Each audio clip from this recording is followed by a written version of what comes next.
Move your hands up a little bit.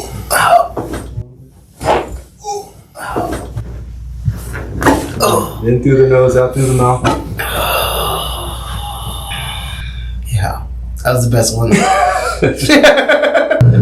Yeah, looking back at your old videos, you always had a little bit of slippage. Yeah, I don't think I slipped there. No. Ooh-wee. So show me that exercise. So the only thing I kind of made a change to, so Okay. this isn't your fault. Okay. No more flexing down. You don't need to go down. We already practiced too much of that. Okay. Especially in your case where you don't want to tighten these muscles. Right. Because these are muscles that can pinch the nerve flow down your arms. Okay. So you want to just focus on extension. Okay. So the only reason you're going to move forward is just so you can go back. So you don't need to go all the way forward. You Okay. just have